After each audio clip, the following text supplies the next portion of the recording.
Testing. 1, 2, 3. There we go. Back up and running once again. Episode 81. 81. I was going to say 89. 89. That's in 89. the future. Yeah, definitely in the future. Of No Bubble Podcast. Welcome back. Or welcome for the first time. Yeah. You have Hopefully not your last. Remember, guys, you've got to click like, otherwise the rest of the audio won't play. That's what happens.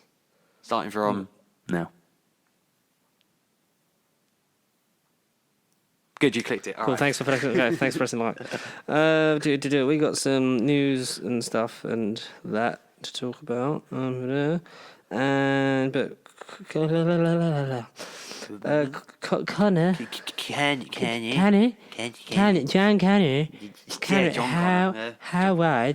how has your life been since you were last on this podcast?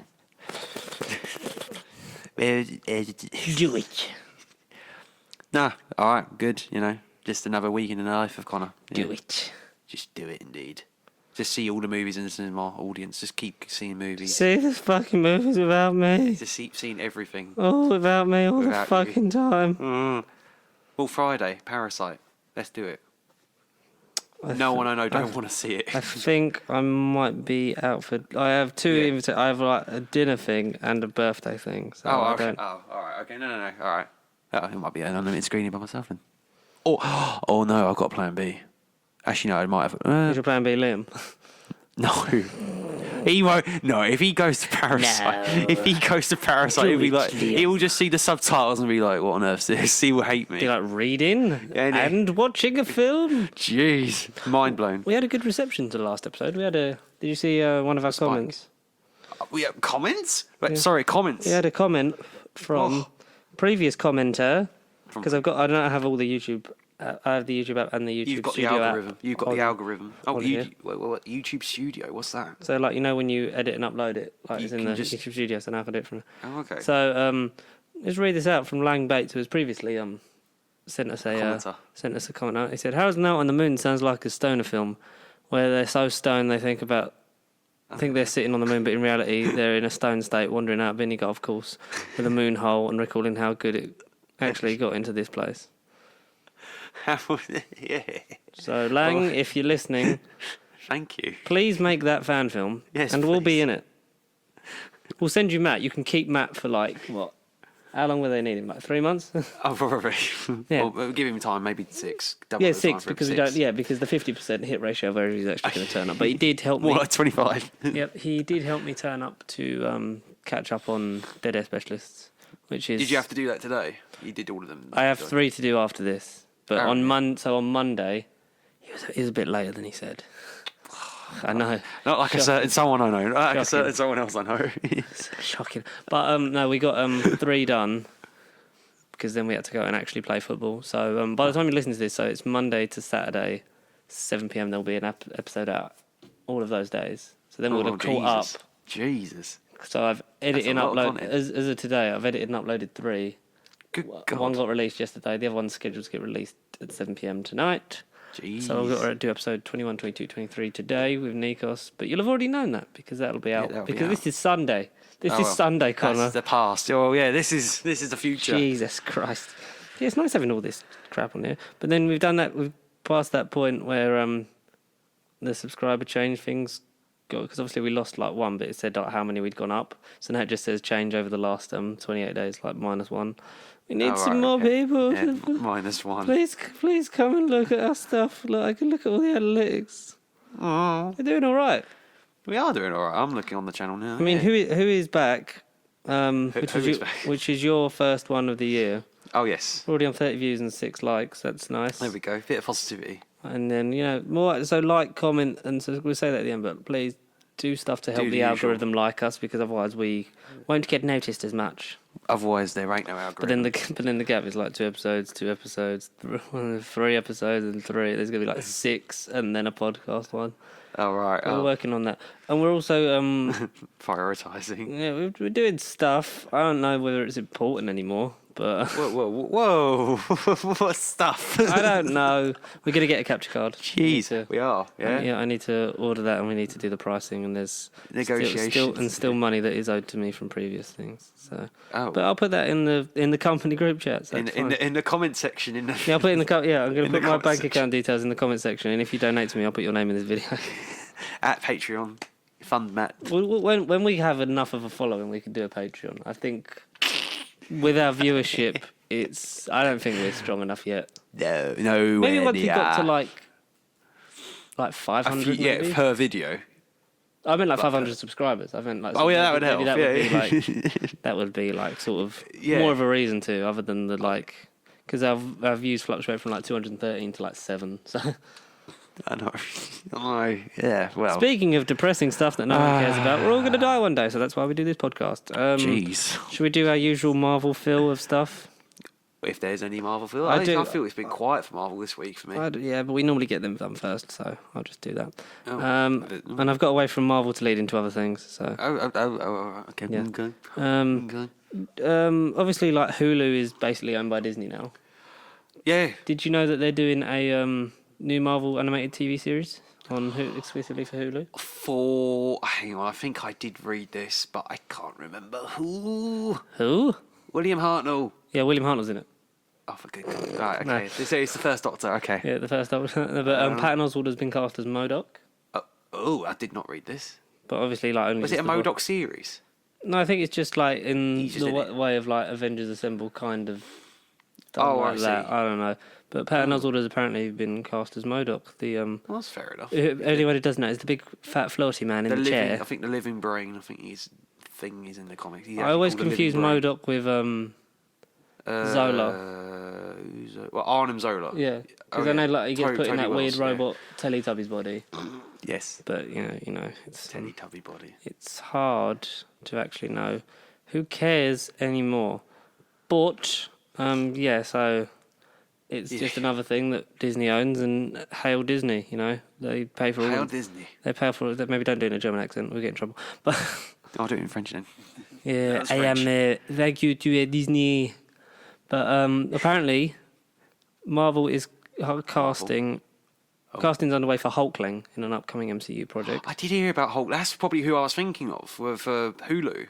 I thought I read it was a Hulkling series, but I'm wrong. But Hulkling for Disney Plus for an MCU project. Oh, just from for what though? Any predictions? Because you know that Young Avengers has been rumored like many times. They're setting it up with like multiversal, the younger Ant-Man. Kate Bishop when we eventually get the Hawkeye show. Spider-Man maybe could sort of, I think was meant to be the lead or something, like to be the one that's like the crossover of like, yeah guys, you're the kids and I'm technically a kid. You give Tom Holland more responsibility to do. Well, then I say with great power comes great responsibility. Or Miles. I would love Miles. Maybe that's a way to sort of seed him. Yeah, but maybe. I doubt. But because Harold's Miles, there's in terms of character in MCU, so Peter would be about 16, nearly 17. In terms of current day, and Miles, I think, is about 11. As far as we know yet, unless they've aged him up through the snap. So we don't know. Well, wouldn't that make Peter Parker then like 21? If they add 5, or is it? No, because there's the joke in Far From Home is he's actually 16, not 21. So because he's after yes, okay. So all right. So I don't know how. I mean, we'll get to Miles eventually. Maybe when Sony fuck up and only have the rights to Miles in the end. But we don't know. We don't know. Life, it goes on. Life twists and turns. Finds a way. But as we stick with Spider-Man, Spider-Man 3, Homeless Spider-Man homies, as we've predicted many times, because we get everything right. It's set to start filming in July. Okay. With an expected 2021 release. The year that Connor wants the most live in is 2021, as we know, because so much. Everything's going down. Maybe we'll get a better Doctor Who series in 2021 as well. Hey, look, it's not been bad. We'll get the Sontarans in 2021. But it's not been. Oh man, imagine. We'll get the Sontarans. No. No, I don't know. 2021 is the year. there's a lot of films and TV to sit through and to do this year as it's more news comes out day by day. But 2021, everything's coming out 2021. Mm-hmm. It is. But again, if you've previously listened to this or if this is your first time, you will have known all about it. So we're not going to go through it all again. No, we're not. But instead, what we're going to do is look at some fan art some photos of Jeffrey Dean Morgan as Craven the Hunter. Oh. That's a Raven parody pirate. That is pretty sexy. I like that. I wouldn't mind him as Craven the Hunter. He's a good Craven. Keanu Reeves. John Hamm. Because they could... John Hamm, yes. John Hamm. Or they could... John Hamm! I could picture him. As soon as I saw Jeffrey, I saw John Hamm. I don't know why. You see John Hamm everywhere you go, though. Jeffrey. You see John Hamm in everything, though. So that's... Only because of you. You went on about him. John Hamm's great, man. I honestly never heard of him until you brought him Have you watched Mad Men? You need to watch Mad Men on Netflix. The first episode. It's great. You should watch it. So Jared Harris isn't playing Dr. Octopus in Morbius. All right, okay. Because there was a lot of that. I didn't even think he was Dr. Octopus. A lot of that people thought like, oh my god, maybe he's Doc Ock, because obviously Alfred Molina was British, and maybe they're like, he's Doc Ock. Yeah, I suppose. Dumbledore's son's Doc Ock. I don't know. But loads of people have been guessing Jackal. Possibly. Do you think he's going to be an important character, or they're just going to kill him off in the first act? Oh, very much so, yeah. He's just going to be, Morbius, there's bats. Morbius.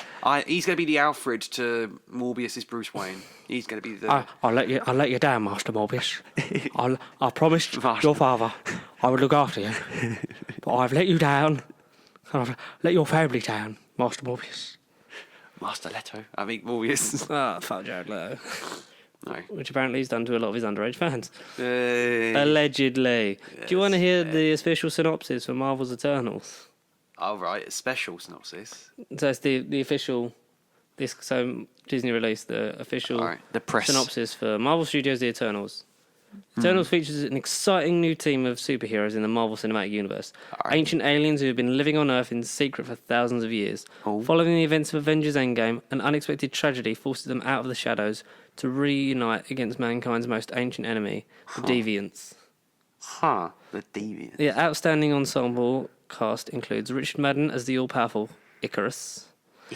Gemma Chan as humankind-loving Cersei. Camille Nanjiani as the cosmic powerful Kingo. Lauren, we know this from Comic Con, but I'm just trying to sound dramatic. Lauren Ridloff as the super fast Makari. Brian Tyree Henry as intelligent inventor Fastos. So Space Mr. Fantastic. Selma Hayek as the wise and spiritual leader Ajax. Leo McHugh as the eternally young old soul Spirit. Or Sprite, yep, I can't read. The writing's so tiny. Don Lee as the powerful Gilgamesh, Barry Keoghan as the aloof loner Druig, and Angelina Jolie as the fierce warrior Athena. Kit Harington was cast as Dane Whitman, the Black Knight. Directed by Chloe Zhao, who helmed the critically acclaimed Sundance film The Rider, and produced by Kevin Feige, The Eternals opens in US theatres on November the 6th, 2020. Such a long way from now. It will be here just like that, though. Like Kevin Feige says in the mirror every day, I am inevitable. Yeah. And I am independent cinema. Independent cinema. Good God. Yeah, man. I am independent cinema. While we're on, we've got also a leaked synopsis for Doctor Strange. In the Multiverse of Madness, which is obviously without a director. Yeah, boo. Promises the return of the Time Stone as well as a certain ally turned foe. Vision. After the events of Avengers Endgame, Dr. Stephen Strange continues his research on the Time Stone, but an old friend turned enemy puts an end to his plans and causes Strange to unleash an unspeakable evil. Oh, that's obviously Mordo then. Yeah. Yeah, Baron we can actually have Baron Mordo now. We can actually have Chiwetel Ejiofor as a villain, because that was sort of set up.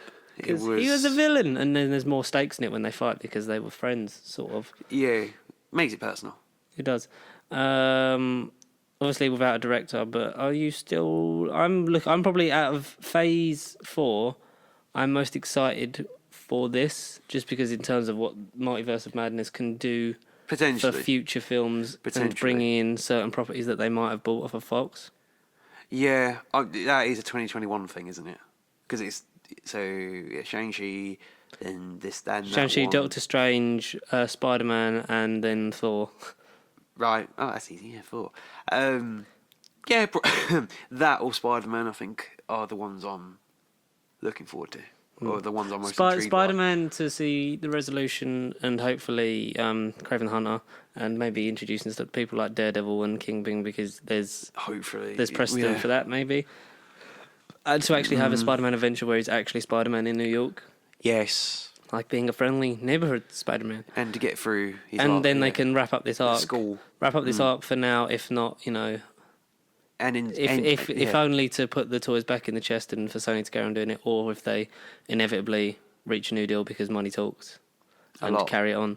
A lot. But, you know, we'll see how that happens. Next year. We'll see next year. Year and a half, roughly. I'm really excited for Doctor Strange, and hopefully, especially because the fact that WandaVision's leading into it and Loki is leading into it, it sort of brings He's got a big thing about it. So we'll see, it's on home media release. I'll definitely be watching it or rewatching it. The first one before. Yeah. I need that on 4K. I need to finish my 4K collection of those. Well, it's only the three. It's only Doctor Strange and then Ant-Man and Guardians 1. They're literally the only two left. Well, they're all out now. They're not Ant-Man and Guardians. Yeah, they are. They're out in other countries. Yeah, they are, because Connor's got them. He's bought like all of them. He's like texted me like, I just spent £80 in HMV on 4Ks. All right, they're all in HMV. I assume. Well, as far as I know, because they came out either just before or like around the same time as Spider-Man: Far From Home that they released. Like they were like, there you go, there's the final batch of movies. Oh. Yeah. No, because every time I go on Amazon, it's just you can tell by like the age rating. I can tell it's like European. Amazon lies. Import. Well, apparently they're all in because he has them. Oh, okay. Well, lucky Connor. Fair enough. All right. I'll have to go HMV and probably like spend an hour in there digging through their archives. But then this is a man who bought the Captain America set twice but didn't realise. So he has 2 lots of the Captain America trilogy in 4K. So I said, just go trade that in at CEX. How did he... I can't want to know. How did he realise he bought... Because he's an imbecile. He pre-ordered it off of Amazon, then forgot he ordered it, and then, I'm not... No, I was there when he bought it the first time. I don't know when he bought it the second time, because it's just, fucking like just an idiot. Not really. Fair enough. But... we've all been there. Don't expect Parasite director Bong Joon-ho to ever direct a Marvel movie, because he says that's a big machine that I don't really see myself fitting in. Oh. And I don't think that... Don't let himself down. This is a new decade. He's got to, we should... If he found us, if he listens to our channel, if you're listening, we're going to uplift your soul, if you're listening, Bong Joon-ho... We're going to uplift your soul, man. No, but he said that it's a thing that doesn't really appeal to him as a filmmaker. For now. Don't knock it till you try it, kids. I think when you especially when you look at his previous you look at the previous like directors that have been churned out and then sort of swallowed up by it, because they make a habit of taking an indie director, like making them work really hard and then releasing back into the world where they either really enjoy it or not. And I think Taika Waititi is the only one that sort of thrives off of it, mainly because he's nuts. Oh, he's that nuts of a man. Burn down the house and blame Winston Churchill. Or negotiate. Didn't think of that one. I will be seeing Jojo because I need to. On Waititi news, apparently he's been approached to develop a Star Wars movie. I know, or if not trilogy, but no, I know he's definitely working on a movie. It's definitely a movie. He's working on a movie, which is great. Hopefully, great. Hopefully, yeah, the first one they do. Not like the last one in the trilogy that's going to come out in the next decade. Or Knights of the... Would you see him do Knights of the Old Republic? Would I let him do... Well, yeah, I'll let him do anything. I mean, he freaking imagined Hitler. I mean, I'd let him do anything. I mean, that's not a really good thing that he imagined Hitler. I mean, yeah, out loud. But then, I don't know. I mean, if you go and see the movie, you'll know exactly what I'm on about. Yeah, go and see Jojo Rabbit. Don't support Hitler. Oh, certainly. I think that's the general rule of thumb, really, isn't it? Oh, the movie still does a good job of like getting the message that Hitler was an absolute nutter anyway. So yeah, you won't walk in and think, oh, Hitler weren't such a bad person. Definitely not. I don't think anyone's ever really going to do it, because Lucasfilm apparently wants Keanu Reeves in a Knights of the Old Republic movie. Oh, because there've been fan edits of trailers where he's been a Jedi, and it's like, yeah, this works. or as a Sith. No, it's totally As a Sith. awesome. Huh. I'd see John Wick like be a Jedi. Oh, a Sith. Jedi Wick.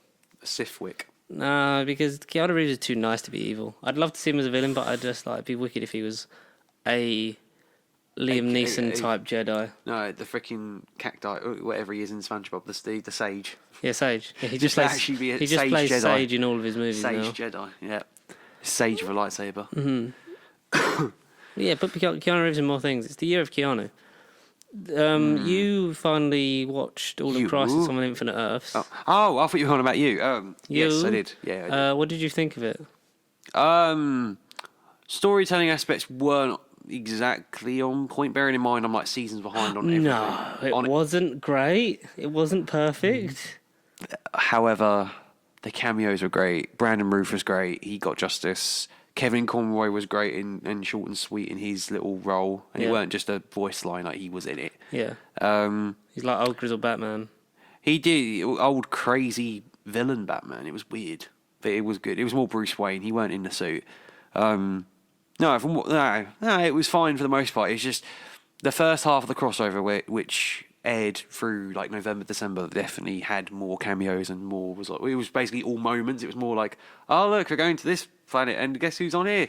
Tom Welling. Oh look, we're going to like an old bat cave. Guess who's in here? Kevin Conroy. Like it was very sceney. Like it was 1 minute plot. Like a play. Exactly, pantomime, start, middle, finish. Oh no, it wasn't.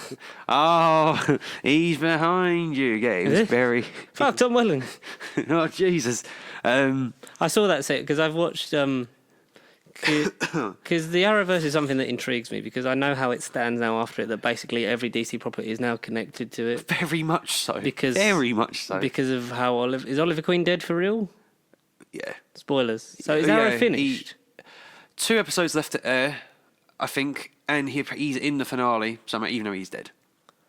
Yeah, that's the confusing bit, because like Arrow was something that like grabbed me from the start because that was really great, and then after season 3 I was like, oh my god, they just turned it into Batman. Yeah, no.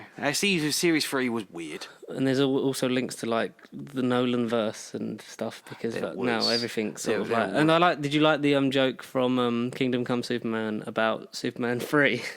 Yeah, where he's like, this isn't the first time I've gone nuts and fought myself. Yeah, he's like, oh, it's not. Yeah, I'm not the first time I've fought myself. So only the second time round or something. He says, which explicitly states that that's the only time he's actually fought himself. Yeah, which is weird. Yeah. So, Kingdom Come Superman. Let me get this right. Yeah, he wears black in his emblem because of the tragedy where like every character's dead. There's a board. Yeah, if you've seen it, there's a board in the Daily Planet where literally Lois Lane, Jimmy Olsen, Perry White, they're all dead. And Joker killed him. It's basically Injustice, Superman. Ah, okay. Yeah, he doesn't he doesn't turn into sort of like space Armageddon. No. Cool. No, but he gets a very happy ending come part 4 and 5. He gets because he gets the yellow back in it or something, doesn't he?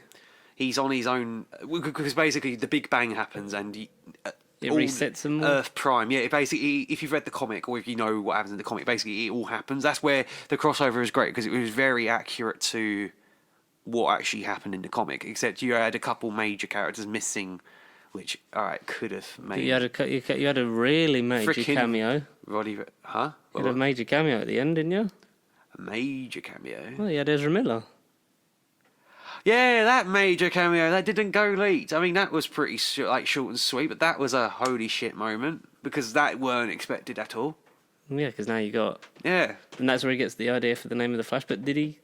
I don't remember or try to forget most DCEU movies. Don't blame you. Has he called himself the Flash on screen yet?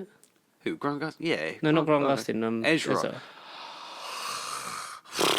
Because I'll get back to you on that Flash. That's and then like I'll get assuming back to you on that that then he'll call himself Flash in the Flash movie whenever that eventually comes out, which it won't. No, probably not. It's probably not going to come out. 10 episodes time, we'll have an update on it. And guess what? It's been delayed. Spoiler alert. Guess what? It's been cancelled. Yeah, no. Was it? Did you get everything you got from the 5-part crossover event? Did I get everything I wanted from it? For someone who's not caught up on what's your favourite one out of all the Arrowverse shows? It was Arrow, but I'd say Flash. Flash, I think for me from what I saw of the Flash was most consistent. All right, the villains for the first half of the show was speedsters. So you had. You gotta go fast, Barry. You had like Eobard Thawne, Reverse Flash. Then season 2 was Zoom, and then season 3 was Savitar, which then ended up being an evil clone of Barry from an alternative future. They're all speedsters. Yeah. Then series 4, yeah, I there's think a lot of that stuff in there. Tricksters. I don't know what about 4, 5, and 6, but from what I saw, apart from the fact being the villains were all reoccurring speedsters, like it definitely was the best one. Like all the characters, all the supporting cast, they all grew and all went through different arcs and phases. And all right, coming into the crossover, there were certain characters and there were moments where I was like, oh, so they've gone through this. It's like missing bits of puberty. It was just like, oh, they've gone through important development that I've missed. It's just like, oh. My favourite is probably DC Legends of Tomorrow. Oh, what? Because it had so many side characters that were kind of in the background, shafted a little bit, and then they've done something original. Yeah, but I did really like, and I like the fact that Ray Parker and Kingdom Come Superman were on screen together. That was my great. God, Ray, you're stacked. No, that's your cousin, sort of. Sort of, yeah, exactly, sort of. No, that was cool. No, I think he's the highlight of Legend Tomorrow. Brandon Roof's great in that. He's great. He's great in the He's Arrowverse. basically, and Atom is basically Ant-Man. Yeah, he's Ant-Man. He is Ant-Man. But yeah, and Arthur Darvill, so. But then I know he's not in it now. Yeah, but shh. Apparently. He's great in it. I don't know how. He's great in it. I Right, well, Brandon Routh's not in Legends Tomorrow, like from This future. crossover.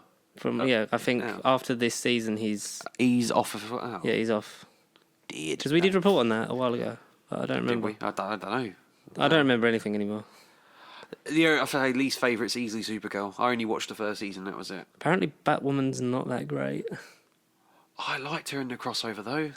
Yeah, in the crossover, but apparently her her series is not getting... good at all. Because it's been a couple of years since Bruce Wayne's disappeared, which isn't really in character of Bruce, and that's only the time that they've recruited someone to step up and do the mental. Yeah, which is off. It's like, I'm gonna leave you plans. Wait 2 years to recruit someone to do my job.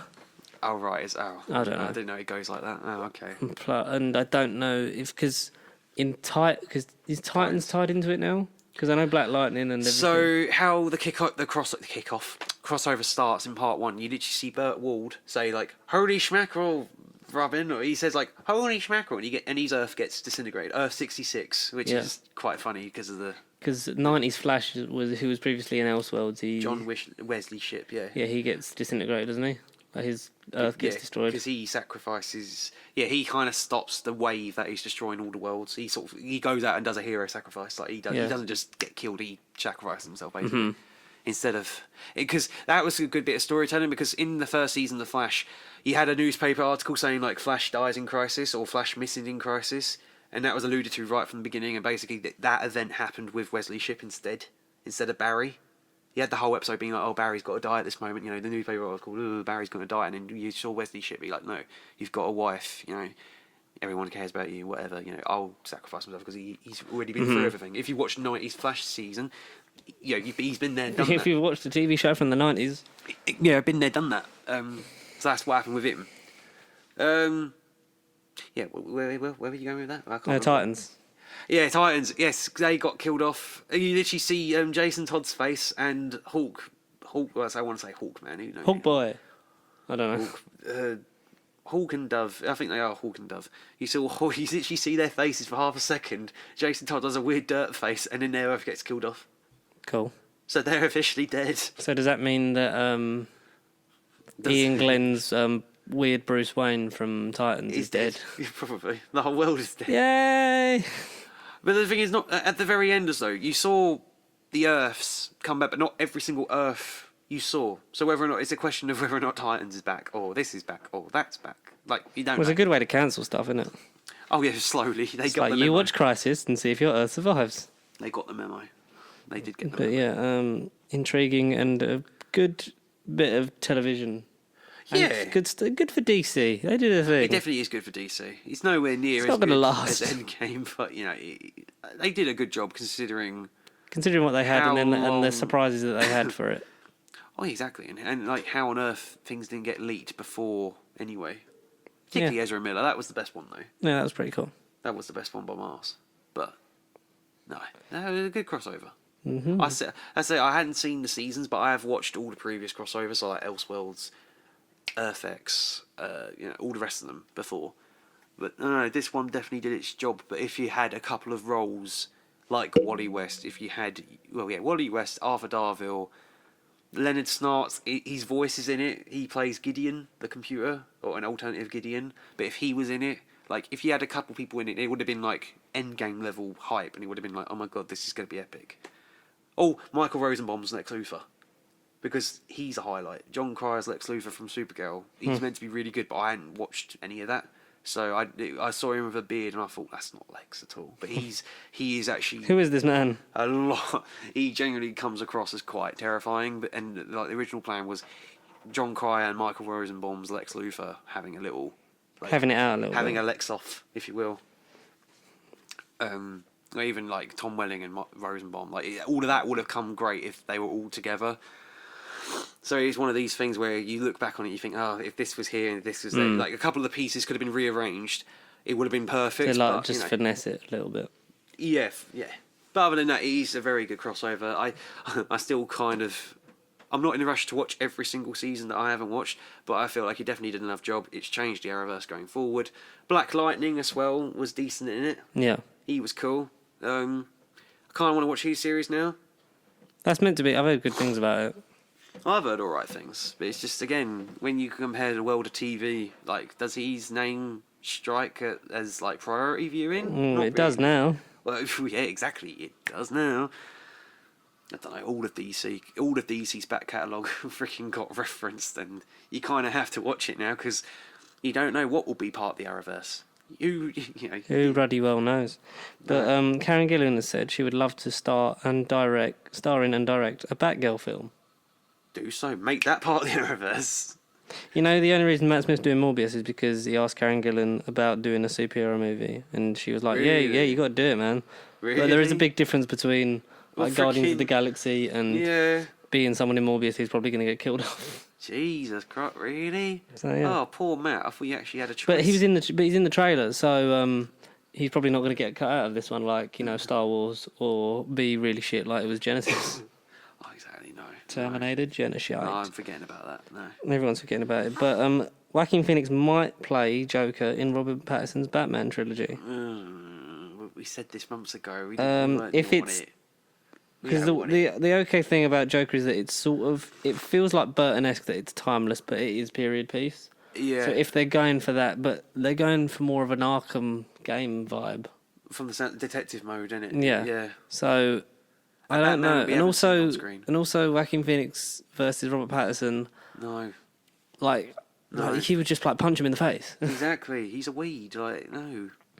No, get your own. Save the drug. Joker for the end of your Batman trilogy. Or just make it be that Joaquin is the inspiration behind Robert Pattinson's Joker. Yeah. Like do that. Or have that version of Joker exist in its own universe and never just have it be its own thing. Exactly. That's what I would. It would have been so cool if he'd have shot Bruce Wayne in the face. Been like, in this universe there is no Batman, and then they could have referenced it in Crisis on Infinite Earths and made that canon. And have Joaquin Phoenix show up and like molest John Cryer's Lex Luthor or something. I don't know. Well, you would have killed Tom Welling. He would have. You killed Tom. He would have just gone. Yeah, because Tom Welling like gave up his powers, so he couldn't do anything. Yeah, like Superman 2 style. Oh yeah, legit Superman 2 style. Mm-hmm. Yeah, that would have been excellent. That would have. Do you miss Game of Thrones? The good old days, even though it was only like 9 months ago. No. Well, House of Targaryen is set 300 years before the time of Jon Snow and Daenerys, and it's expected for a 2022 release. It's the Game of Thrones spin-off series that got picked up as one got cancelled. Even though there was 5, weren't there? Something stupid. There was 5. I think there's loads in development, but the one that got cancelled was about the essentially about the creation of the White Walkers. So that vision from like that Bran sees from whenever it was, and it was nothing. Nothing. It's like one of them things. So. No. But they're like, guys, we're doubling down on dragons. Right. So House of the Dragon 2022. Do I care? No. Will I care? What is it going to be on? HBO as usual. Yeah. So like, am I going to care about it in 2022? Probably not. Probably not. No, not as much. But what I am going to see how it goes. But what I do care about, because I've watched this, I've now watched all of it, and it was very good. Is that it's been announced that HBO's Watchmen will not be back for a second season after David Lindelof has bowed out. Oh, what? He's walked away from the project because I know it was left on a cliffhanger. Did you watch Watchmen? No. No, but what a dickhead. Damn it. Oh, a dickhead. Like, it's a perfect season, and like it is the sequel. Yeah, it's how you do a sequel to the Watchmen comic. But you wouldn't want it to continue. I would like it to continue, but having it like just be its own story and be that, it's like, yeah, it's fair enough. But that's how I want Joker to be. But apparently, he ain't gonna be like that now. Yeah, but the thing that we get is good things that we like, we never get back, and things that we hate just stick around forever, like politicians.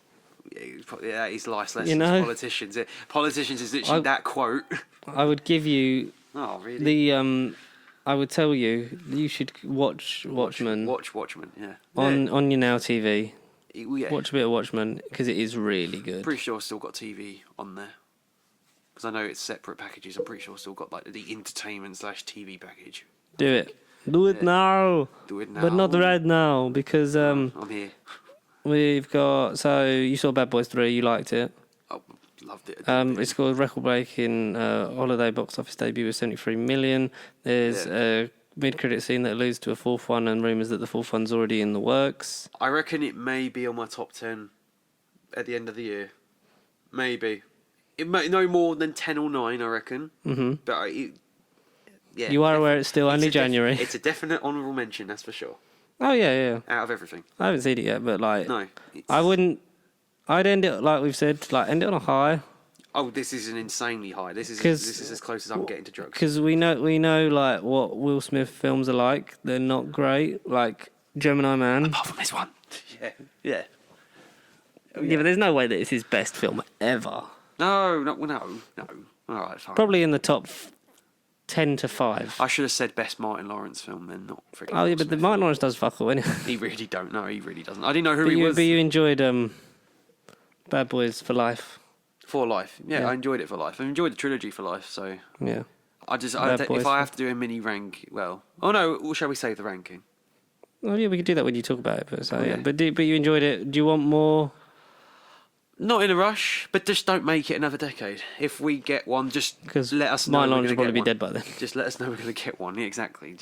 Don't make it another 20 years, 17 years since number 2, whatever. Don't do that, please. Speaking of decades since returning, Little Britain will definitely return. David Walliams 2030. Fuck knows when it's going to be. Yeah. Another decade. I don't think the I think as proved with Gavin and Stacey that PC Gone Mad will just moan about this kind of comedy because there was like people complaining that Gavin and Stacey sung Fairy Tale in New York by the Pogues. So I think the racist old woman that vomits every time she finds out a foreigner's made her something she's eaten or something like just does anything. I don't think that's really going to fly in today's society. But good on them for trying. Yeah, A+ for effort. Yeah, because PC Gone Mad. I like Little Britain. I liked it in that little bubble. As soon as it went to America and became Little Britain USA, it was shit. Yeah, but that's kind of everything. It was great British. when it started on BBC Three and like them 3 series, they're good. And then as soon as it does anything else, goes bigger, then it's yeah. As soon as it thinks, we could do it, you can't take on Hollywood because the obscurity and the small scaleness of it is what drew us in the first place. Yeah, it did its job. In between is everything. Little Britain. Yeah, In Between Us was great. They should have stopped after the series. The Office was really good. Like, but is it shit? The American one was shit. No, the American one is don't watch series 1. Well, do watch series 1. I watched the whole show, but after series 2, season 2 is when it becomes its own thing. Okay. Season 1 is it copying the British Office. Yeah, okay. And Steve Carell is not nearly as good in it because they try and make him like Ricky Gervais' David Brent. Like they try and make him like really dark and depressing and stuff like that, and it just doesn't feel right. And then from season 2 onwards, it's like, this is fun for its own thing, and then it runs really long. Oh, right, okay. They want to reboot it. It's like, no, you just finished it like a couple of years ago. Alone, like, please, let things die for a bit. Something that needs a reboot, Narnia. Well, apparently that's a Netflix show. That's been, yeah. Because I read about it the other day, but I was just like... But then there's been so long between the sequels in the past that we don't actually know if they're making one of them. Exactly. It's in because that weird Silverchair was meant to be next, which is a prequel to all of them anyway, so we don't know. Yeah. Narnia was okay. It was like in that time when like Harry Potter's like doing a big thing. We should do something like that, and then they did that, and then Golden Compass. That's exactly what. And Percy Jackson. Oh, and Percy Jackson, yeah. God, there was so long between. Like, if they'd have done all of Percy Jackson, like that could work as a Netflix series. That'd been okay. Have each season as a book, then you got like 5-6 seasons. That's easy content right there. There you go. I don't like. Screw The Witcher. Toss a coin for your Witcher, mate. Toss a coin for Percy Jackson, mate. There you go. Hollywood, mate. Hollywood, we can do it. We keep being cute. The Simpsons loses Hank Azaria as the voice of Apu. Oh. So, for people who don't know, Hank Azaria, like people on The Simpsons voice multiple characters. Hank Azaria voices Moses like and Chief Wiggum. Oh, okay. To name a few. Oh. So, and he has voiced Apu for like more than 30 years, and because of the uproar about Apu being a stereotype of thingy, which he is, but it's also, it was... Didn't he get written out at one point? Or he was used very little? I think he was used very little after they made, like, because of the controversy. I think it's a 2017 documentary of, like, the problem with Apu, or something that a YouTuber made. And he has... So, it's a character that was also created in the late 80s. So it's like, you got to, it's a suspension of disbelief that they're evolved, like, it's evolved through, like, 30 seasons of the show. You know what I mean?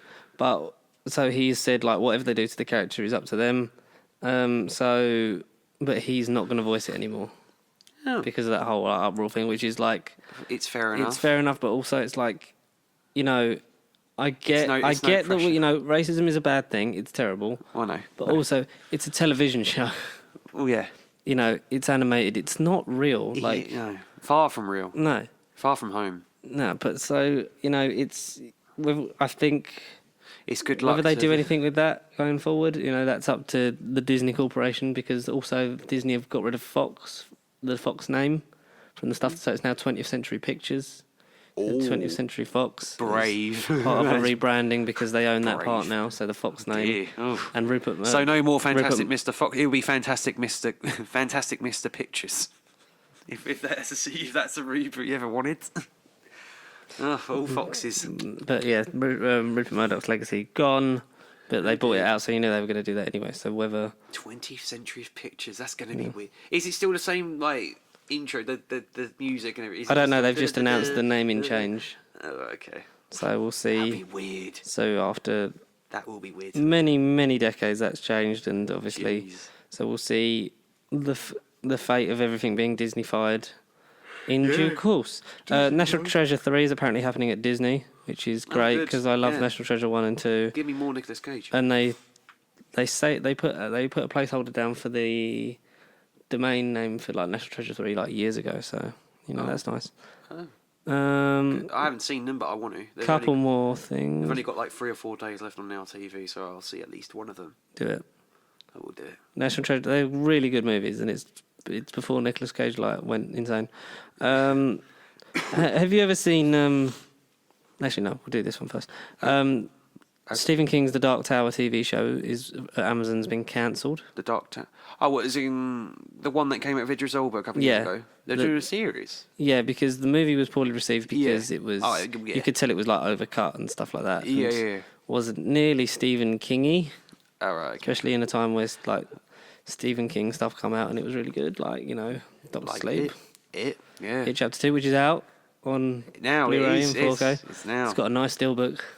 Oh, does it? I'm a sucker for a steelbook. You are a sucker for a steelbook. You know what? I'm going to Google it now. I'll let you Google know it live on the air. It looks really good. I'll let you know live on the air Dark Tower probably would work better as a TV show, like because of that series of books. There is a lot of world building and stuff to dissect. And to connect to the skew. Mm-hmm. Exactly, and the big space whale. But yeah, that's been cancelled. That's been cancelled at Amazon in a time where they've recast. Is that it? That's still what you're looking at? Oh, I did not see that. I meant the It one. But that the It Steelbook. Oh, right. That's really nice. That's inside. I'm getting that, and I want to meet Stephen King. 3-disc director's cut Steelbook. So that's the longer version that they want.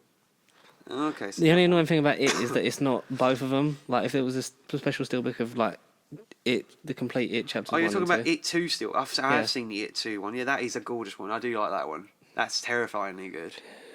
Hey there, Georgie. What a balloon?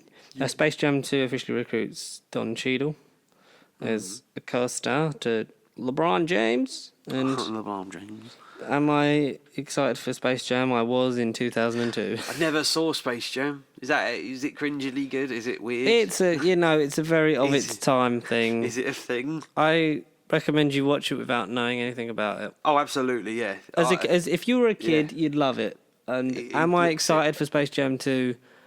No, not really, but I'll go see it because Absolutely. I like Space Jam 1, and why not? I watched Jaws for the first time like 2 nights ago. Wow, you are really behind on culture. But I don't feel like I've missed anything though. Don't get me wrong, great movie, important movie.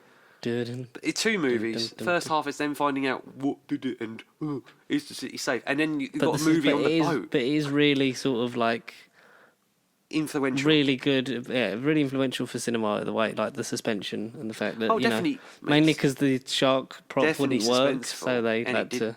And it held up. Yeah. It weren't like a plastic. It weren't a plastic potato head Sontaran thing. It was a genuine like. Oh, I've got some plastic potato head Sontaran things to show you in a minute. Really? Oscar Isaac has been cast in Legendary's adaptation of Brian K. Vaughan's Ex Machina. Who? Brian Cable's Ex Machina. Brian K. Vaughan's Ex Machina book. So is that like a reboot of the one they did a few years ago? Now, this is a very good question. It's not a reboot. It's a completely different film called Ex Machina that also will star Oscar Isaac. Because Oscar Isaac... because he was in the other one. He was in the other one. Right. Loads of people have tweeted like, oh my God, I've been waiting for a movie called Ex Machina to star Oscar Isaac. Again. But apparently it's completely unrelated. It's not a reboot. It's not a continuation thing. It's just a book called Ex Machina. So we have the terms reboot, remake, reimagining. Now we've got to come up with a new term. This is like a just a I don't know, what is refilm. This? A refilm, yes, a refilm. But refilm wise. A refilm. So we had this story that broke on the 5th. What day is it? It's the 22nd today. Yeah, 22nd. Yeah. How the fuck could you? Yeah, say you couldn't even see on the wall. Yeah, I know, but I just remembered. There we go. So let there be light. So this time last week. Yeah. On Twitter, we had James Bond producer Barbra Broccoli say that James Bond can be of any colour but never a woman. Oh, shots fired.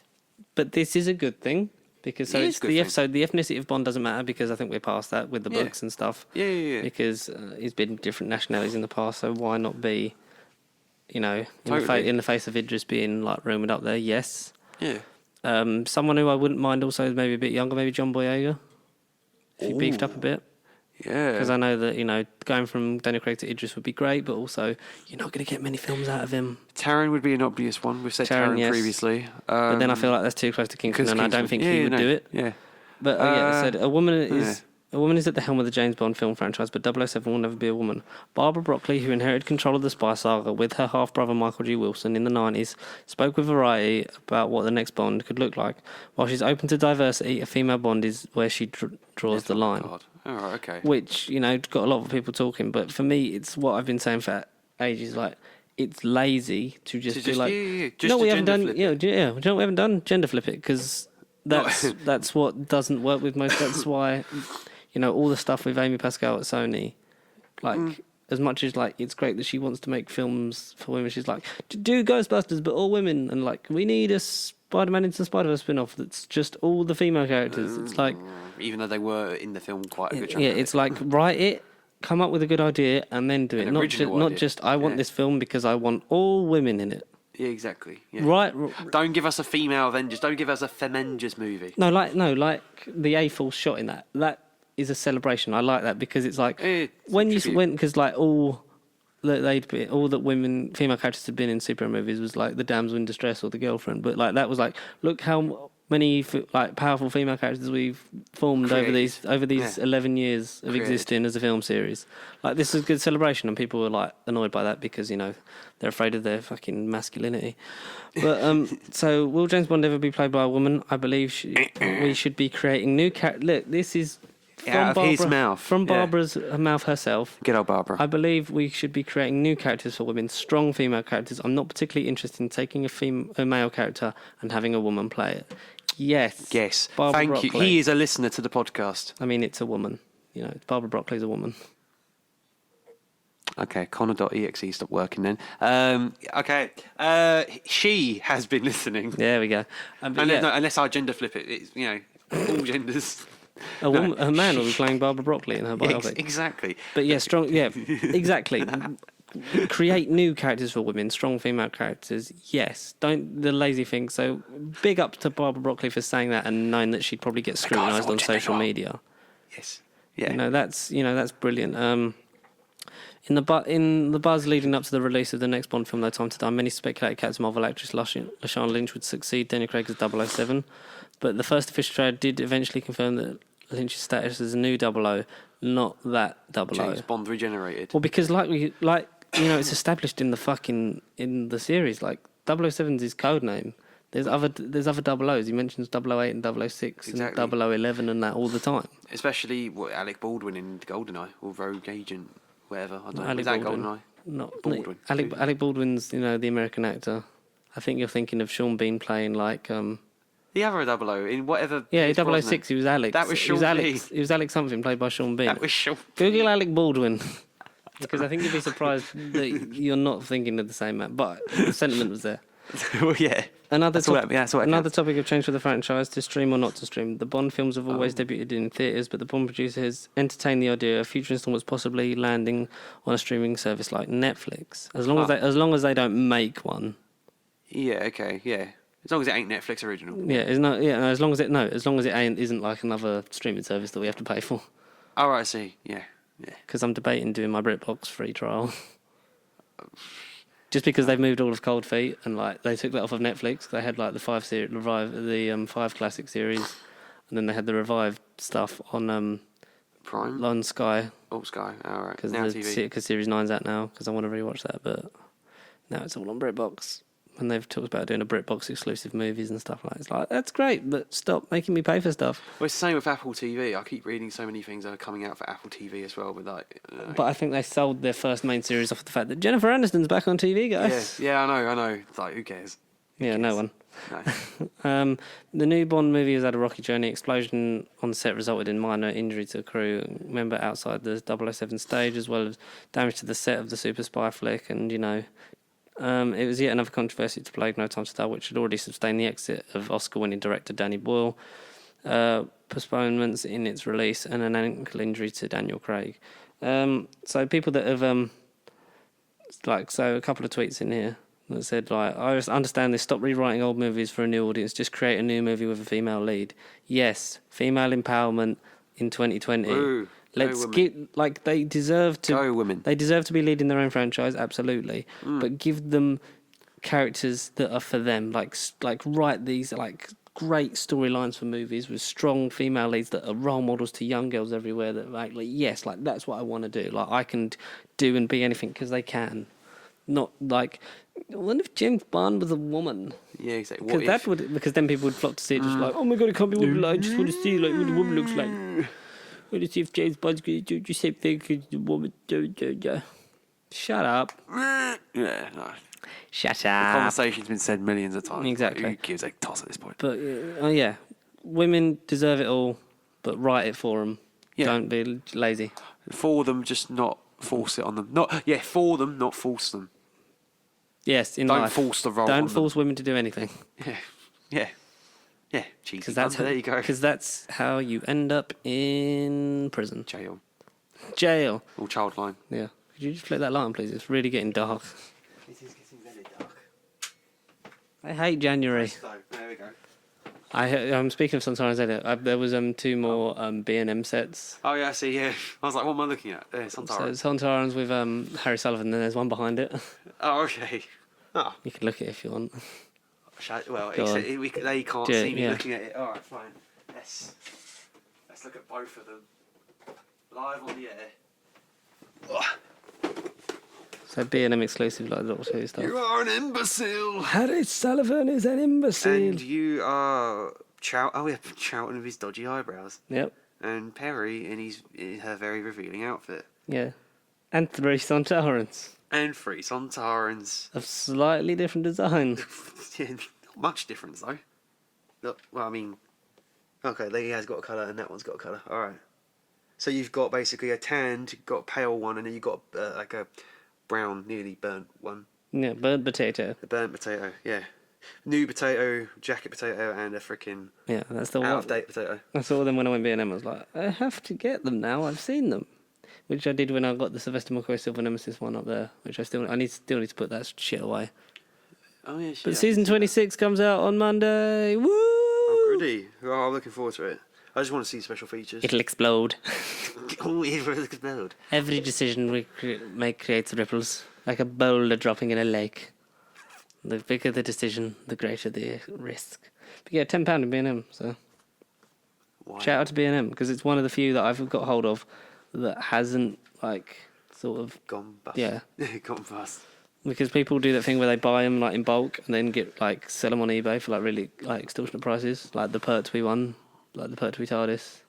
The Tom Baker one, which I did manage to get with the Tom Baker newly regenerated. Okay. He's up there somewhere. He's up there somewhere. He's in the TARDIS. The Brontosaurus is large and placid. But do you want to talk to us about do I want to talk? the Bad Boys? I'm fed up of talking. Bad Boys, what about it? Tell us about what you going to do? Bad Boys for Life. For life? Give us your review on it. A review, eh? A spoiler-free preview, if you like. Spoiler it. No. You know you're going to care about it. No, I'm going to see it, but I don't think it's really going to be like... No, you'd be surprised. Let's talk about it, because I'm still going to see it. We've done this before. You talk about films. I'm still going to see them and enjoy them. Eventually. Like you said, Jojo Rabbit, you promised the viewers you'd see it. I will be... By next episode, I'll be going to see it, and we'll talk about Jojo Rabbit, I promise. It's literally just like, the day it got to it, I was like, I really can't be bothered. So I literally just like... Sat in and watched whatever you had to watch. Jammed in bed. I watched all of Sex Education Season 2 in one day, the day it was released. Yeah. I watched all of Always Sunny in Philadelphia Season 14 the day it was released. Because I checked that this morning and it was out, but I didn't know when it came out. Sunday. Oh, okay. It dropped on Sunday, so I spent the first half of the day watching it, and then my girlfriend come around so I can rewatch it. And then when she went home, then I watched the last couple of episodes. I was like, this is a good day. I watched all of Sunny, and it was the best season ever. I'd say it was up there. I think season 13 still gets me because it actually sort of has an emotional arc in it. Right. Like the final episode sort of like made me cry, and I was like, that was... I'm only still on season 2. You need to... I need to watch it. It's such an easy season to watch because it's like 20 minutes. It's and doable. I know the seasons sort of get longer, but then they get to a point where they're just all 10, and then it's like, yep, perfect. All right, well. But yeah, you get on, Sonny. Did you watch all of Sex Education? Absolutely. When you messaged and said I'd like episode 5, I think I was on the end of episode 2. I think I did about 5 Friday night. Yeah. Then I did the last 3 the Saturday night. Mm. Actually, no. I watched 1 during my break. Then I did it before I went out Saturday night. Mm-hmm. So I did it all basically in the space night. of the day.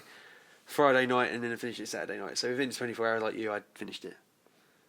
And it was incredible. Just like you. Season 2. Oh, I thought you were saying me.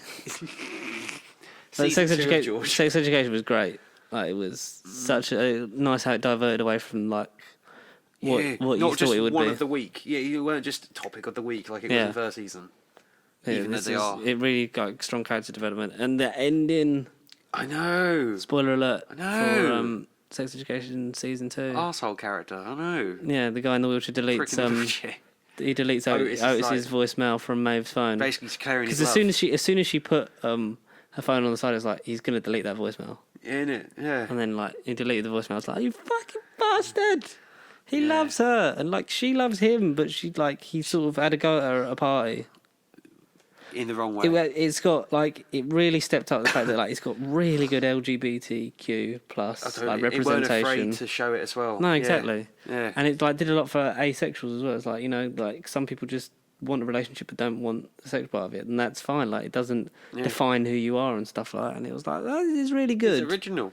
Yeah. And Jackson making friends with Viv from... Viv. Who, the guy that she fancied, Dex, was... Robin Arryn from Game of Thrones. Oh yeah, of course, yes, because everyone was like, "Have you seen this face?" I thought, "No, I don't see it in my life." And I saw the photo. I thought, "I know the boy's face." It's Robin Arryn. Yeah. So like, I'm not weird. Rubik's Cube isn't all I am. And there was a nice little arc, and then obviously Jackson being like, "Yeah, like, doesn't want to be." Even because it was already shown that it was the pressure of his parents. Well, one parent in particular, one of his mothers that wanted he's it. like the Steve Harrington of strange Sex Education. I think he's the bad boy that you like, and then he matures and mellows. Yeah, and he doesn't like Otis because she broke up with him to be with Otis. And then Otis isn't even with her. It's like that makes sense. Like they're all such well-rounded, well-written characters. Otis had a nice arc. Otis had a nice arc. Eric had a nice arc. Yeah. With between Raheem and obviously the actor's called Connor, but Adam. What's his name? Yeah, Adam. Yes. Adam Groff. Adam Groff. Adam the Goff. Adam Groff. Adam the Goff. Because I didn't know whether it was Goff or Groff. Yeah, and obviously his dad was still a bit of an arse. Principal Skinner. Mr. Groff. Mr. Groff, Principal Groff. He was because Gillian Anderson's character has become sort of like a consultant sex education sort of teacher. Because they're sorting out the curriculum because there's an outbreak of a chlamydia that they just proves how unsort of educated they are sexually. That was right in the first episode, and I thought, oh no, it's going to be one of these, like you say, one of the week. Like each episode of series 1 had a different topic that they had to solve. This week, herpes. No, exactly. That's what I was expecting. Herpes. But no, it was good, and it taught you a lot. And I think it just did a bit for everyone because there was so much representation in it, and it's so well written and so well made. He didn't back down. And I look forward to future seasons of it because I think it could run for a long time. And I think it's going to be a show that runs for long enough. Do you think eventually, say if they do after 3 or 4 do you think eventually Ace of Battlefield's going to go up? No. No, in college. Because I know this is them at school, and if you're like sixth form and whatever, do you think it could then go into like them early adult stages? I don't know because yeah, because a lot of them are playing younger than they are anyway. Yeah, because it's cheaper and very. And I don't know because I think it's very sort of trying to capture the spirit of this generation, which it is doing. So I don't know whether then going into and now we're in adult life. Like I don't think many people can. Or at least now they're in their first job, say like. I don't know. Which some are. Some are anyway. Yeah, but I don't know whether because if you keep it to that sort of time of your life, then people as generations come and go, they can associate with that, and it's doing a lot of positivity for the world and society as a whole in acceptance. Genuinely, not much negative. No, not much negative. It was a nice change of pace. Compared to a lot of media we've consumed. Oh, yes, exactly. Come on, tell us about Bad Boys. No, save it next week. No. Yes. God, we'll just spoiler free it. They both die at the end. There you go. That's your reason to see it, George. See the death of Will Smith and Martin Lawrence live on film. I mean, that's not, by definition, spoiler free, but... Well, there you go. Well... But I'm not going to tell you how they die. Have you seen any other movies about me? This week, no. I think it was just Bad Boys. Yeah. I've literally stayed and did a lot of Netflixy. Like I say, literally this month has been Netflix. The Witcher, started Titans. Did you? Did you finish Witcher? Yeah, but I did make myself do it. Basically, 4, 5, 6, 7 were great, and I thought it's gonna have a decent ending. Episode 8, climactic. Was it 8 only?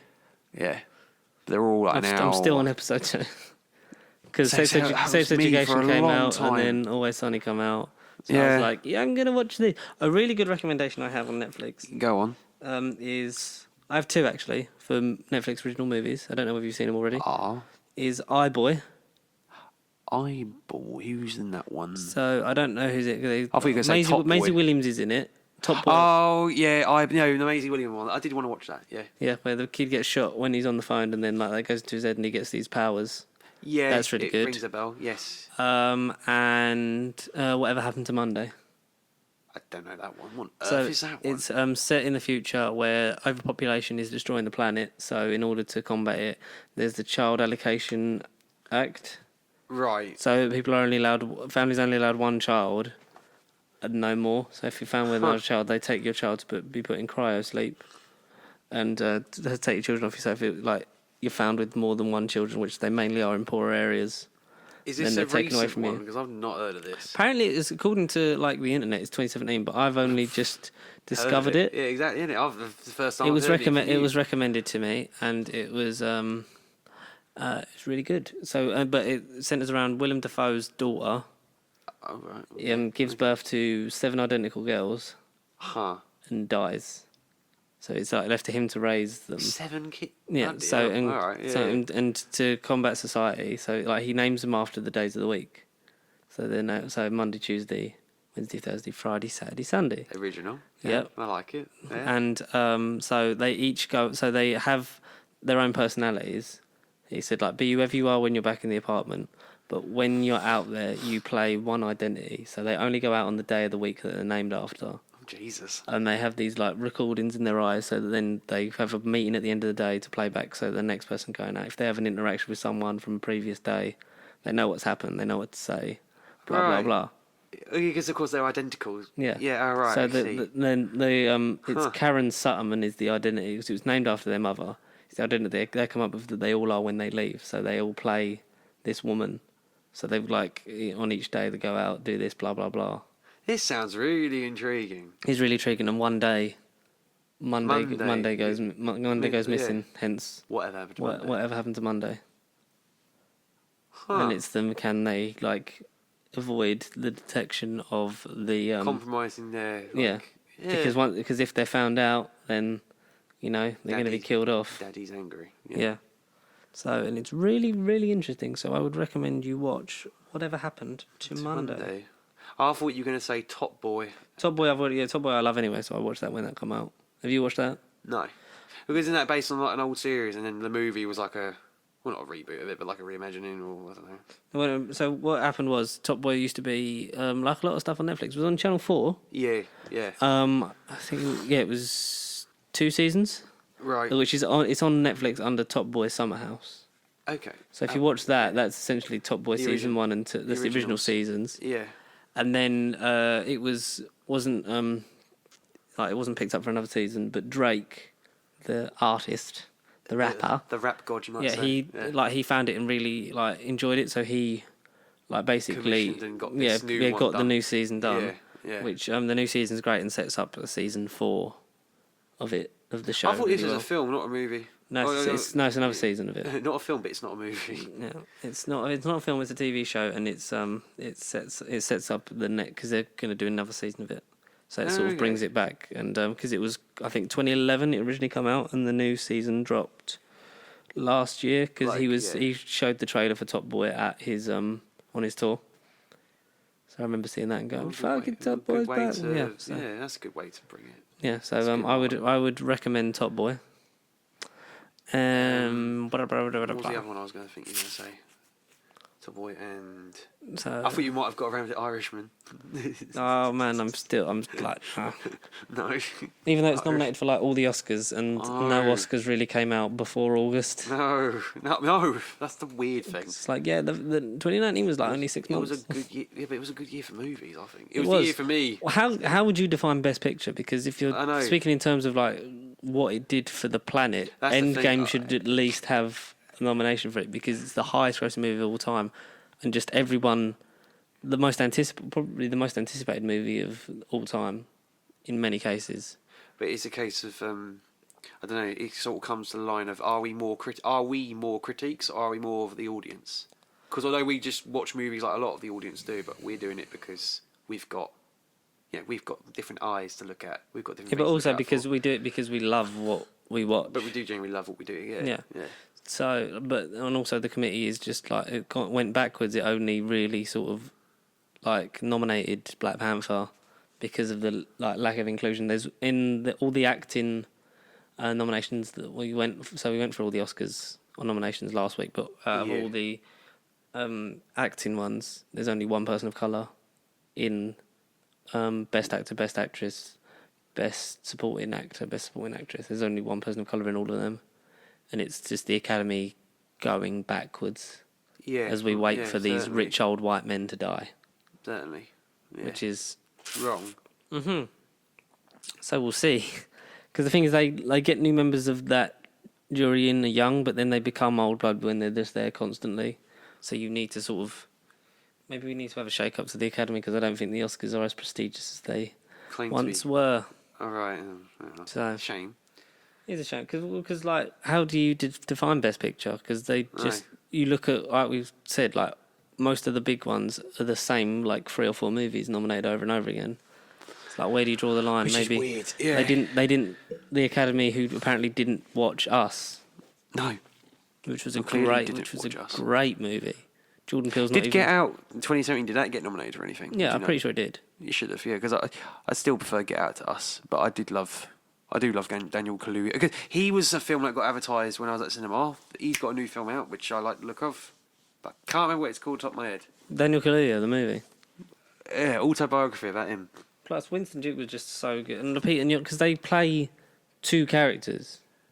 Like, you played this dual role in Us. Like, so not even an acting nod for Lupita Nyong'o or Winston Duke. Like, it's farcical. Farcical, if you ask me, Joe. Bloody well shoot you in the face. Queen and Slim, that's the movie. Oh. Queen and I Slim. have not seen that advertised yet. I've seen Richard Jewell advertised and I want to see that. Yes. Bombshell. Bombshell, which we've only just got. Yeah. Just Mercy. Just Mercy, that's been getting a lot of good stuff. Yeah. Jamie Foxx and Michael B. Jordan. Michael Jordan, yeah.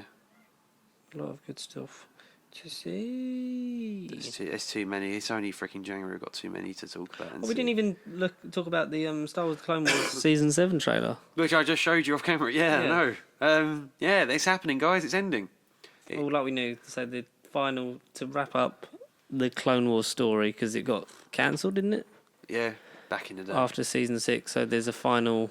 That Season 6 was weird because it was like the lost missions, and it was basically like Sarah Jane. I think it was unfinished season, but it was like to tie up loose ends. But then It didn't really tie anything up. And no. So Disney Plus has It didn't even really get released over here, I don't think. I don't remember it either. So Disney Plus, which now drops on the 24th of March in the UK. Which is the big bit of news we got during the week. Yeah. And so we got the trailer for Star Wars: The Clone Wars, the final season, wrapping up everything. Yeah. Before and tying it completely to Episode 3. But I suppose Rebels has ended, hasn't it? I think so. I think Rebels is over. But if you've watched everything and then you're going back to the show set before Rebels, and obviously if you know bits of Ahsoka and what she will do and what she'll become, and whether she's actually alive. How will this season... Which I don't think she is, because her voice was at the end of Rise of Skywalker, so... spoilers. Yeah. But then how were they... Kanan Jarrus' voice, before we start, sorry. Yeah, no. His voice was heard Was as it? a Force Ghost in Rise of Skywalker. Oh. But Ezra's wasn't. They didn't have Ezra, but they had Freddie Prinze Jr. as Kanan. So alluding to... Dark side. Because Kanan would be... No, not Kanan. Ezra would be Luke's age. Probably. Yeah. Yeah, probably. Huh. So he could still be hidden out there. In the unknown region. Interesting. Oh, Told you we should have scanned the outer rim. All I Anyway. was just going to say was, like, if you've watched everything from Rebels and you know what happens to Ahsoka and blah, blah, blah, blah, and blah, how will having all the knowledge from the future make this final season more dramatic? Because is this just going to set up story beats? Or is this I think it's going to be... properly tie everything together, and it's mainly going to be a nostalgia thing for the fans of both shows back in the day from Clone Wars that were like, we never really got our season finished, and now it's coming back years later to be like, and this is hopefully tying it completely to Rebels and... to tie in episode So 1 and three. 2 and 3 firmly together. Yeah, hopefully seeding more of the stuff that maybe will retrospectively make everything else better and feel more complete. But we're only going to know by seeing it. And we get to see it an extra 5 days early. No, 7 days early. A week, yeah, 7 days. Yeah. So yeah, that's... It's a positive. No, it I is. was shocked. I was shocked when I read it. I thought, it was like, oh my god. I was like, what? Seeing the trailer, I was like, oh my god, I forgot they're making it. And then, Yeah. they are. So that's good. Congratulations, Disney. You own everything. Surprised us again. They did surprise us again. I think we should finish off by talking about Doctor Who this week then. Yeah. We didn't really talk about... Did we talk about 55 last week? I think I might have don't know done. if we did. Because you hadn't seen Orphan 55 before then, had you? No. So yeah, it was a bit crap. A little bit. I just didn't like the ending. Too many characters, and I didn't like the ending. Penny. Yeah. It was so ever. Oh. Let's talk about Nikola Tesla's Night of Terror first. Oh, virtually, yeah, definitely. An improvement over last week. Goran Ivanovic, or someone who plays Nikola Tesla, and then I thought I was someone else. Robert Glenister, who plays Thomas Edison. I'll go to the internet. While Connor's doing that, I'll just briefly. So Nikola Tesla is being hunted by aliens to fix their ship because they're a race of scorpion-like creatures that steal. Oh, spoilers, by the way, for Doctor Who series 12, episode 4. That, they steal things they're sort of like harvesters, so they steal their things rather than build them because the ship's made up of like different parts they've steal from like different time periods and places and blah blah blah blah and planets and so on. A Silurian gun, Yeah, which I thought was an interesting. I was like, so did I. But then it feels like, you know how Series 11 was, we're never going to reference anything, and now Series 12's like, okay, so remember all of this stuff about Gallifrey. So it's like, it feels like Chibnall's like gone too far the other way. It's from 0 to 1,000. Yeah, yeah. Straight away from like nothing to everything. Yeah. And the Doctor has to obviously help this, and there's also like you look at it's felt very Vincent and the Doctor of like, you know, the end where it's like so he's gonna go out and like, do all these inventions. It's like, no, it's still like he still dies penniless and blah blah blah. And it's like that felt very discount Vincent and the Doctor of like, yeah, but you changed his life. Like his life stayed the same, but for that moment he felt like he was part of something greater and still. And for Nikola Tesla, he like carries on his experiments, even though he knows it's not going to get him any money. But he sees what his stuff can do, so he's trying to like become one of the greatest influential minds of the 21st century of the modern world. Yeah. Well, not 21st century because he didn't exist in it. 19th, whatever century it is. Yeah. So it was good in that way. It was fine. Yeah, it was fine. I weren't blown away by it. Other historical episodes it was better than Orphan 55. Yeah.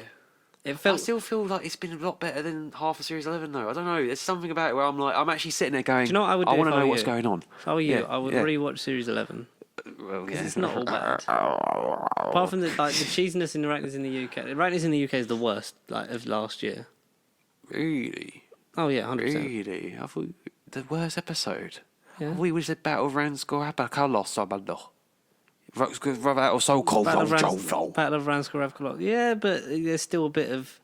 It's been built to, sort of. But like it's quite enjoyable.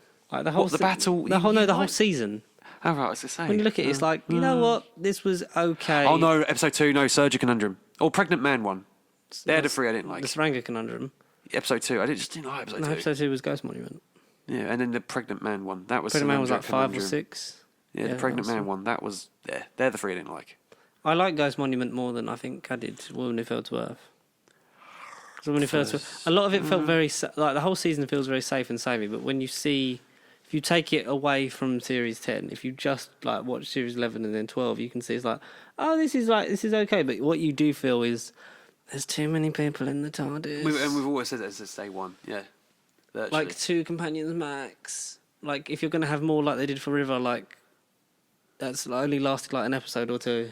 And and then it'd be like, all right, cool, you go off and do your own thing. We'll see you at some point in the future, maybe. Bye. If ever. Yeah, but they feel like they're really gearing up to because you've got a second half, because the whole season trailer was everything that happened in the first 2 episodes, like all those different locations, which was nice. Cause it's like, oh, we actually don't know what's happening in this season or where we're going. And then you've had like since then, like something's come for me. You've seen the Jadoon, you've seen the Cybermen, and like there's a clip of Ryan saying like, "Is this us? Like, is this our lives now?" Like.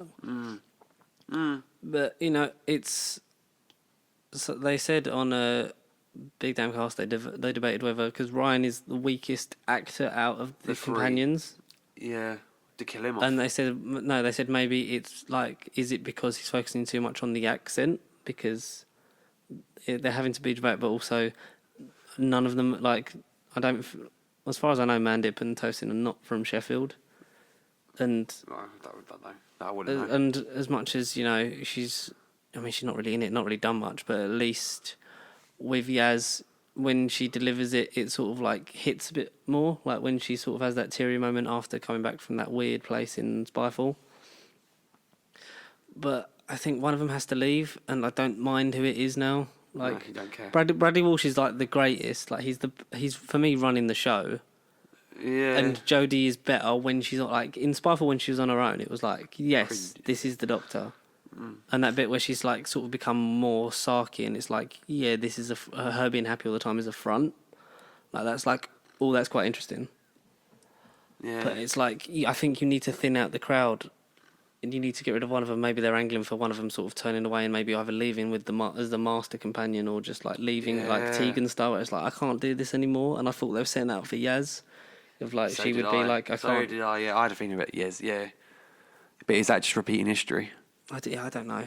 I think one of them needs to go, and I think it needs to happen soon. Either one of them or all of them, and have just. I'd love to see. Do you know what I would have loved to see be a companion to 13? Bill Potts. Oh, I would love that. I think that would. No, really, I genuinely would love that. I think that would really, because I think the two of them could complement each other really well. And I like how Jodie's excitableness is a front, and like that sort of scene after the end of Spyfall Part 2 when it's after she's seen Gallifrey. I see. I love that ending. Yeah, where she was genuinely quite vulnerable. And she they ask her like questions about that, and then like the whole background's lit golden, but then like her face when she's walking up the stairs, like dark. It's blue, and it's just sort of her just like.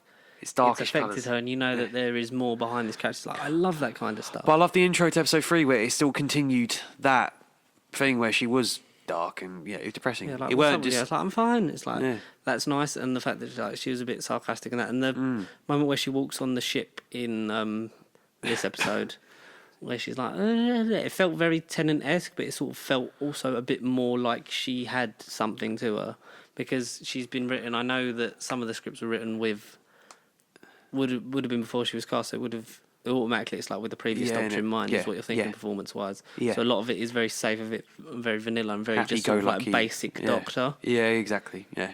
But I'm always like, I'm watching it, I'm like, she's all like, she's ready to explode. Yeah, she's about to erupt. She's basically like, she's been in a cocoon. It's like, she just needs to push out. Yeah. She just needs to push out and be the beautiful butterfly Time Lord thing that we want to see. The timeless child butterfly thing.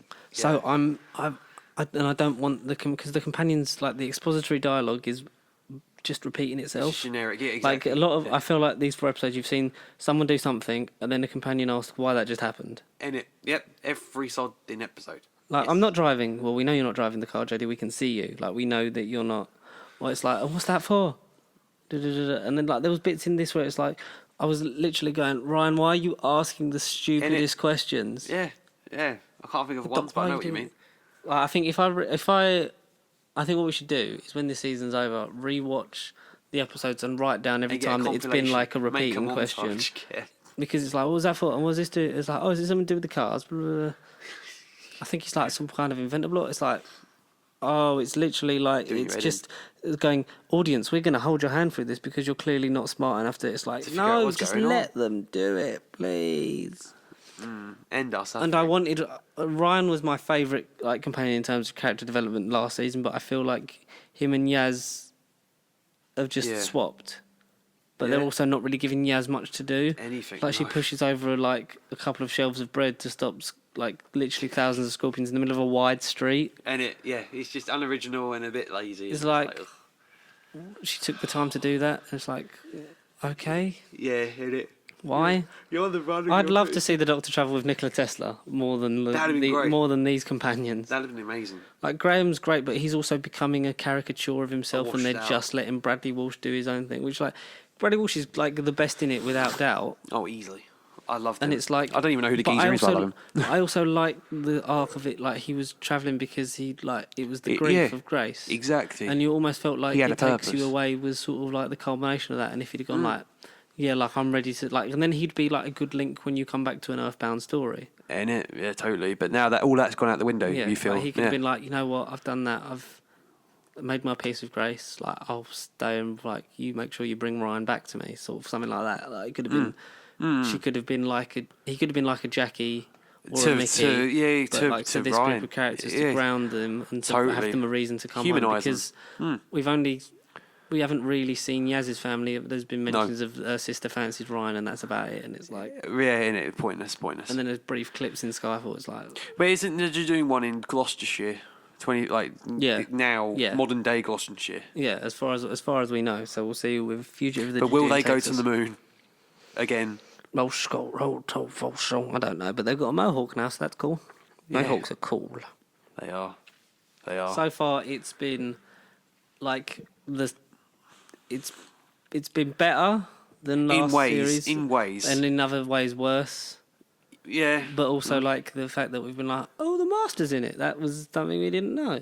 that we didn't. And Sacha Dhawan's been great. Yes. I know, like Genuinely sometimes has. the overshoutiness is a bit like, yeah, but he feels like he could be akin to an Ainley or Delgado sort of thing. But he's just less in control of when he's annoyed by stuff. He has to be before Missy though. He's got to be before.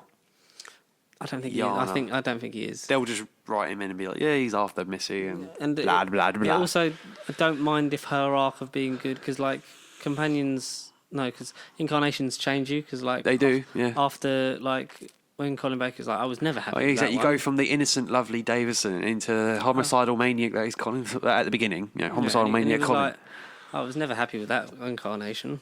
Yeah. Blah blah blah, and it's like he would literally be the master going, "What was I doing? Like trying to turn good? Like I'm going to kill the Doctor." And also, if he's found out something that the Time Lords lied to him about, which has obviously driven him to like this is like point. everything you know is a lie. So because Yeah. they'd driven him insane his whole life with the drumming, and then after that they cured him and then like sent him on his way because like we don't want you. So we'll have to just see. Let it unfold, and hopefully this finale, because it's a two-parter, isn't it? The finale. Yeah, hopefully the So finale hopefully, resolves it. and hopefully has a payoff compared to last year. And then the special following it will hopefully be a good special and not be a pointless like, and then wait the following year. I just hope it all comes soon. It has a much better payoff than last year. Hopefully, well, I mean it should do. Yeah. But time will tell. It always does. And as always, time has told us that, you know, it's the end of another episode of No Bubble Podcast. So thank you, everyone, for joining us. Make sure you leave us a like, leave us a comment, spread it around, spread the word to anyone you think will like this stuff, because obviously the more audience we get, the more reason we have to make stuff. We're going to be getting into the gaming aspect very soon. Totally. So we'll be seeing how that goes. But obviously, like, comment, subscribe, share it, and Spread it. Spread the word. Where can they find us on the social media front of it, Connor? YouTube, Facebook, Instagram, Twitter. What's- That's the other one, the important one. What's the handle? Pasty Sheep. Yeah. As I say, Pasty Sheep At Pasty Sheep, and where can they email us? nerdbiblecontact@gmail.com. There we go. So get involved. And who knows? The more subscriptions we get, the farm may expand. It might not just be sheep. You know. Nah. Let us know what other animals you want to see on the farm. But we'll the more we have, the more we can do. The more we can populate. We need to grow And expand. step up a bit more. Again, have a and leash do of some more land. stuff. So we'll see you with new stuff as soon as we can. But until then, thank you for joining us, and thank you for being here as always. Yes. Connor. Unlike Matt. Yes. Unlike Matt. Well, Matt was here, but he just was in the football ones. Sure, he can be here. Yes, he can be here. He said he'd like debating starting his own channel. I was like, you're in one now. Oh, he actually said that. Yeah, he was like, because I've got a lot of stuff to say about Tottenham in terms of football. I was like, you could literally just do that on here. In it. Jesus. Silly boy. But anyway, we'll. Well, if he starts, I'll give him a subscribe. Will you though? But no, in all seriousness, folks, thank you, and we'll see you in the next one. Pasty, you shall say. Oh, was that meant to be Yoda?